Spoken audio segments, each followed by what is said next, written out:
ఎన్నో వందల ఏళ్లుగా అయోధ్య రామమందిరం కోసం ఎదురు చూస్తున్న కోట్లాది మంది హిందువుల కళ సాకారమైంది. అయోధ్య రామమందిర ప్రారంభోత్సవ కార్యక్రమం పట్ల హిందువులంతా హర్షం వ్యక్తం చేస్తుండగా, కొందరు మాత్రం మందిరం కోసం ఇన్ని వేల కోట్లు ఖర్చు చేయడం అవసరమా? మన దేశానికి ఇప్పుడు కావాల్సింది ఆలయాలు కాదు, ఆసుపత్రులు, బడులు, ఉపాధి కల్పించే కంపెనీలు అంటూ విమర్శలు చేస్తున్నారు. అంతేకాక మోదీ ప్రభుత్వం అయోధ్య రామమందిరం కోసం ప్రజల డబ్బును దుర్వినియోగం చేసింది అని చాలామంది విమర్శిస్తున్నారు. ఆ డబ్బుని ప్రజా సంక్షేమానికి ఖర్చు చేయొచ్చు కదా అని కూడా అంటున్నారు. మరి మోదీ ప్రభుత్వం 1800 కోట్ల రూపాయలను నిజంగానే దుర్వినియోగం చేసిందా? వాస్తవం ఎంత అనేది ఇప్పుడు తెలుసుకుందాం.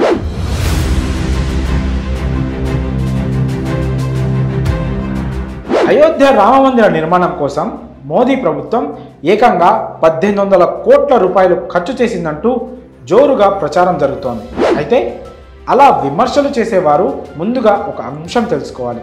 అయోధ్య రామమందిర నిర్మాణానికి సంబంధించిన ప్రతి రూపాయిని ప్రజల వద్ద నుంచి విరాళాల రూపంలో సేకరించడం జరిగింది. అయోధ్య రామమందిరం కోసం మోదీ ప్రభుత్వం 1800 కోట్ల రూపాయలు కాదు కదా, కనీసం 18 రూపాయలు కూడా ఖర్చు చేయలేదు.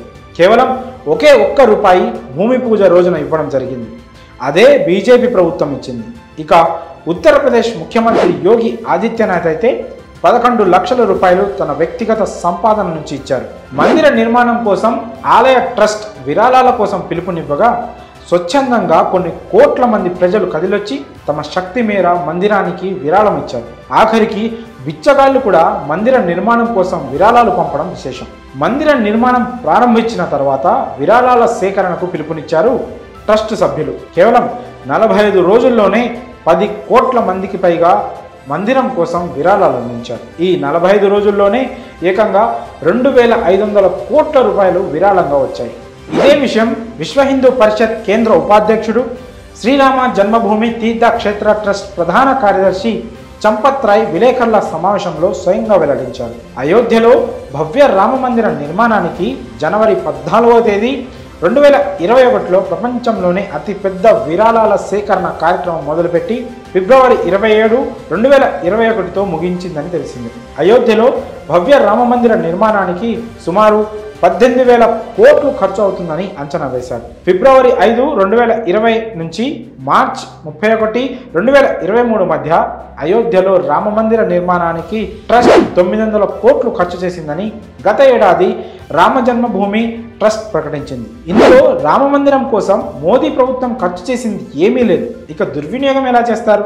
అయినప్పటికీ 1800 కోట్లతో పేదల అవసరాలు తీర్చొచ్చు కదా అనేవారు కూడా ఉంటారు. ఆ లెక్కలు కూడా ఇప్పుడు తెలుద్దాం.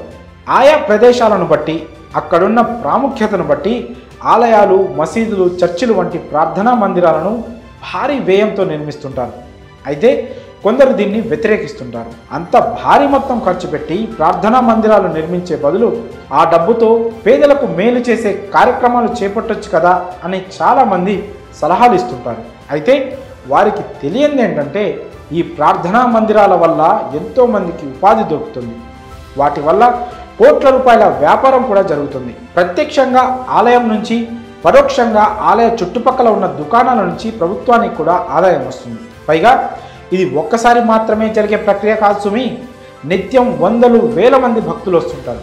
ప్రతిరోజు వ్యాపారం జరుగుతూ ఉంటుంది. అలా ప్రభుత్వానికి ఏడాదంతా రాబడి వస్తుంది. ఆ ఆదాయాన్ని ప్రభుత్వం సంక్షేమ పథకాలకు ఖర్చు చేసే అవకాశం ఉంటుంది. ఒక్క తిరుపతి ఆలయం నుంచే డబ్బు, బంగారం, ఇతర కానుకల ద్వారా రోజుకి దాదాపు 3 నుంచి 5 కోట్ల రూపాయల ఆదాయం వస్తుంది.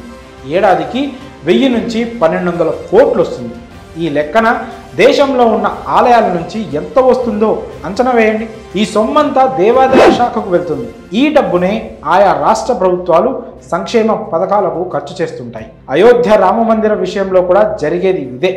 అంతేకాదు, అయోధ్య రామమందిరం వల్ల ఇన్ఫ్రాస్ట్రక్చర్ డెవలప్ అవుతుంది.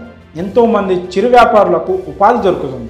నిత్యం కోట్లలో వ్యాపారం జరుగుతుంది. ప్రత్యక్షంగా అయోధ్య రామమందిరం నుంచే కాకుండా పరోక్షంగా జరిగే వ్యాపారాల ద్వారా ప్రభుత్వానికి పన్ను రూపంలో ఆదాయం సమకూరుతుంది. ఈ మందిరం వల్ల యూపీ ఆర్థిక వ్యవస్థ బలోపేతమవుతుందనడంలో ఎలాంటి సందేహం లేదు. దీనివల్ల ఈ ఏడాది ముగిసేసరికి టూరిజం ద్వారా దాదాపు 4 లక్షల కోట్ల రూపాయల మార్కును అందుకుంటుందని అంచనా వేస్తున్నారు ఆర్థిక నిపుణులు. తద్వారా యూపీ ప్రభుత్వానికి 20,000 కోట్ల నుంచి 25,000 కోట్ల రూపాయల ఆదాయం సమకూరుతుందని అంటున్నారు. మందిరం నేపథ్యంలో అక్కడ ఏర్పాటు చేసిన షాపులు, హోటల్స్ వంటి వాటి వల్ల ఎంతమంది ఉపాధి పొందుతున్నారు, పర్యాటక పరంగా ప్రభుత్వానికి ఎంత ఆదాయం రాబోతుంది, ఇవేవీ తెలియకుండా 1,800 కోట్లు దుర్వినియోగం చేశారంటూ అనవసరమైన కామెంట్లు చేస్తున్నారు. మోదీ ప్రభుత్వం రామ మందిరం కోసం ఖర్చు చేసింది ₹1 మాత్రమే. ఇక హిందువులు ఇచ్చిన విరాళాల ద్వారా అంతా సద్వినియోగం కోసమే. అయోధ్య రామ మందిరం నిర్మాణం వల్ల ఏం ఉపయోగం ఉంది అని కామెంట్ చేసే వారికి ఈ వీడియోను షేర్ చేయండి.